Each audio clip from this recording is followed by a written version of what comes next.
Hello বন্ধুরা, আজকে তোমাদের সাথে নিয়ে এসেছি থোড়ের একটি রেসিপি। তো থোড় কম বেশি তোমরা অনেকেই খেতে ভালোবাসো। তো সেই থোড়ের রেসিপিটি কিভাবে করলাম প্রথম থেকে শেষ পর্যন্ত পুরোটাই দেখতে থাকো। তো এরকম সুন্দর থোড় খেতে কী কী উপকরণ আমি ব্যবহার করেছি আর কিভাবে করেছি শেষ পর্যন্ত দেখতে থাকো। আশা করি তোমাদের ভালো লাগবে, আর ভালো লাগলে অবশ্যই একটা কমেন্ট করে দেবে। তো দেখো প্রথম থেকে শেষ পর্যন্ত। তো দেখো প্রথমেই একটা থোড় নিয়ে নিয়েছি। তো এই থোড়টা আমাদের গাছেরই, তো সেখান থেকে সংগ্রহ করা হয়েছে। কলাটা নিয়ে নেওয়ার পরে গাছটার ভিতরে থোড় থাকে, সেই থোড়টাকে বের করে আনা হয়েছে। তো থোড়টা ভালোই, তো এই বাইরের দিকটা একটু দাগ হয়ে গেছে, সেই জন্য এগুলো আমি বাদ দিয়ে নেব। তো দেখো এইভাবে আমি কেটে নিচ্ছি। এর উপরে যে খোসাটা কালো কালো ভাব যেগুলো আছে সেগুলোকে আমি ছাড়িয়ে নেব। নিয়ে ভিতরে যতটুকু অংশ নেওয়া যায় ততটুকুই নেব, কারণ এই বাইরের অংশটুকু নিলে খেতে ভালো হবে না, আর এটা নষ্টও হয়ে গেছে বাইরের দিকটা। তো বাইরের দিকটা কেটে ছুলে ভালোভাবে নিয়ে তারপরে দেখো আমি এটাকে রান্না করছি। তো এটা কাটার সময় কিন্তু গোল গোল করে কাটার সময় কিন্তু একটা সুতো মতো বের হয়, সেটা আঙুলে জড়িয়ে নেব আর একটা করে চাক করব, তারপরে কেটে নেব। তো পুরো থোড়টাই দেখো কাটা হয়ে গেছে। এবার এটাকে আমি হলুদ আর লবণ দিয়ে বেশ কিছুক্ষণ ধরে আমি এটাকে সুন্দরভাবে চটকে নেব। তো হলুদ আর লবণ দিয়ে চটকে নেওয়ার ফলে এটা বেশ মিহি হয়ে আসবে, আর রান্নাটাও তাড়াতাড়ি হয়ে যাবে, সিদ্ধটাও ভীষণ ভালো হবে। থোড় যখনই রান্না করি এইভাবেই কিন্তু করি। তো তোমরা কিন্তু এভাবেই করবে, আমি যেভাবে দেখাচ্ছি পুরোটাই সেভাবে করার চেষ্টা করবে। তো থোড় কিন্তু নিয়ম এইভাবে চটকে নেওয়ার। আগে যখন আমি প্রথম থোড় করতে গিয়েছি আমি এটা করিনি, আমি তখন রান্না খুব একটা জানতাম না, তো সে কারণে থোড়টা একদম আস্তই থেকে যেত আর খেতে খুব একটা ভালো হতো না। তারপর থেকে যখন শাশুড়িমা বলে দিলেন যে এইভাবে করতে হয়, তখন আমি এইভাবেই আমি এটাকে রেডি করি তখন থেকে।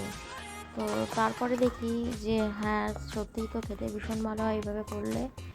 তো এগুলো বড়দের থেকে নেওয়া রেসিপি। তো এটা দেখো ওটাকে অনেকক্ষণ ধরে চটকাতে হবে যতক্ষণ না এটা মিহি হয়ে আসে আর এটার থেকে একটা জল বেরোবে। তো এটাকে সেদ্ধ করব না, সিদ্ধ করলে এর ভিতরের উপকারিতার যে গুণগুলো থাকে উপকারী সেগুলো কিন্তু বেরিয়ে যাবে। তো সেই জন্য সিদ্ধ করব না, আর এই জলটা সমেতই কিন্তু রান্না করব। আর এটা কিন্তু বন্ধুরা খাওয়া স্বাস্থ্যের জন্য ভীষণই উপকারী আর খুবই ভালো। তো গ্রামে গঞ্জে এরকম রেসিপি আমরা অনায়াসে যে কোনো দিন বানিয়ে ফেলতে পারি আর যে কোনো সময় সংগ্রহ করতে পারি, এটাই হচ্ছে গ্রামের সুবিধা। তো যাই হোক, এটাকে কিন্তু আমি চিংড়ি মাছ সহযোগে রান্না করব। তো তার জন্য দেখো ছোট ছোট চিংড়ি মাছ আমি একদম খোলা ছাড়িয়ে নিয়েছি। খোসা থাকলে আমাদের বাড়ি খেতে কেউ পছন্দ করে না।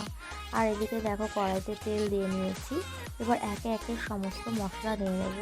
প্রথমে দিয়ে নেব একটা শুকনো তেজপাতা, কয়েকটা শুকনো লঙ্কা আর একটু সর্ষে। এটাকে আমি ফোড়নে ব্যবহার করব।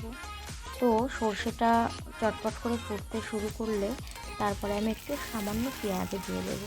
তোমরা চাইলে নাও দিতে পারো, কিন্তু আমি এটা রান্না করার সময় একটু পেঁয়াজ ব্যবহার করি। আর যেহেতু আজকে নিরামিষ নয় সেহেতু পেঁয়াজ দেওয়া যেতেই পারে। তোমরা নিরামিষ হিসাবে ব্যবহার করলে পেঁয়াজটা স্কিপ করতে পারো। আর সাথে তো চিংড়ি মাছ আছেই দেখেছো। এবার এই পুরো মশলার মধ্যে আমি চিংড়ি মাছটা দিয়েও একটু ভাজা ভাজা করে নেব। তো এটা করতে কিন্তু বেশ কিছুটা সময় লাগে, কারণ থোড়টা সিদ্ধ হতে অনেকটাই টাইম লাগে।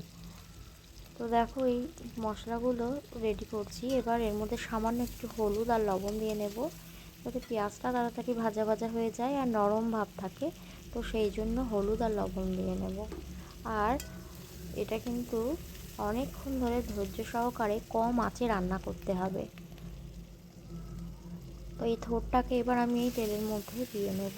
দেখো থোড়টা কিন্তু বেশ নরম হয়ে এসছে আর এটা থেকে জল ছাড়াও শুরু করেছে।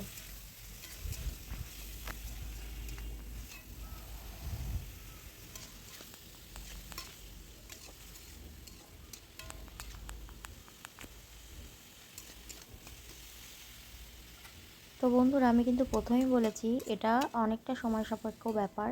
অনেকটা বলতে যতক্ষণ না রেডি হবে ততক্ষণ কিন্তু এটাকে এইভাবে নাড়তে হবে। আর জল যতক্ষণ না মানে এর গায়ে জল থাকবে, তোমরা রান্না করতে করতে বুঝতে পারবে, যতক্ষণ না এটার থেকে জল মানে শুকিয়ে আসে ততক্ষণ ধরে আমাদের কড়াইতে নাড়াচাড়া করতে হবে। এবার বেশ কিছুক্ষণ আমি এটাকে ঢাকা দিয়ে নেব যাতে সিদ্ধটা ভালোভাবে হয়। তারপরে ঢাকা নামিয়ে আমি আবারও কিছুক্ষণ ধরে নাড়তে থাকবো। তো দেখো, সমস্ত কিছু কিন্তু সুন্দর সেদ্ধ এসছে। তো এরকম তরকারি যদি একটু ঢেকে রান্না করা যায় ঢাকা চাপা দিয়ে, সিদ্ধটা কিন্তু ভালোই হয়। তো যেহেতু ঘেঁষো তরকারি, আর এই সমস্ত তরকারিতে কিন্তু আমি সামান্য একটু চিনি ব্যবহার করি। মিষ্টি তোমরা না চাইলে নাই দিতে পারো। তো আমি কিন্তু সমস্ত তরকারিতে সামান্য একটু মিষ্টি ব্যবহার করি, তাতে কিন্তু স্বাদটা কিন্তু পাল্টে যায় আর খেতে কিন্তু খুব একটা খারাপ হয় না। তোমরা যারা মিষ্টি পছন্দ করো না তারা কিন্তু নাই দিতে পারো। আমি কিন্তু সমস্ত তরকারিতে সামান্য একটু চিনি ইউজ করি, বা চিনি বলো মিষ্টি বলো যাই বলো, আমি একটু ইউজ করি। আর দেখো, সামান্য একটু মরিচের গুঁড়ো ব্যবহার করব, যাতে এতে সামান্য একটু ঝাল, মিষ্টি, লবণ সব কিছুর পরিমাণ একদম ঠিক থাকে আর খেতে স্বাদ লাগে, সেই হিসাবে সমস্ত কিছু দিয়ে নেব। অনেকে এই রান্নাটাতে সর্ষে বাটা ব্যবহার করে, কিন্তু আমি কখনো সর্ষে বাটা দিয়ে থোড় রান্না করিনি।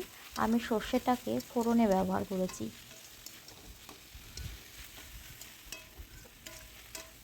তো দেখো, এটা কিন্তু আস্তে আস্তে জল শুকিয়ে আসছে, আর যতক্ষণ না জল শুকিয়ে আসবে ততক্ষণ এভাবেই নাড়তে থাকবো। তো আমার রান্নাটি যদি ভালো লেগে থাকে তোমাদের, তোমরা অবশ্যই আমার রান্নাটিকে লাইক, কমেন্ট, শেয়ার করে দিও।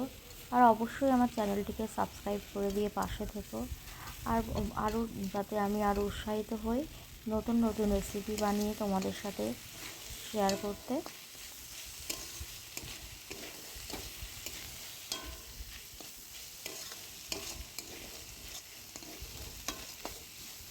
তো রান্নাটা কেমন লাগলো তোমাদের, তোমরা অবশ্যই কিন্তু আমাকে জানাতে ভুলো না। আর বন্ধুরা, এটা খাওয়ার পরে কিন্তু খুবই ভালো হয়েছিল। তো আজ এই পর্যন্ত, টাটা।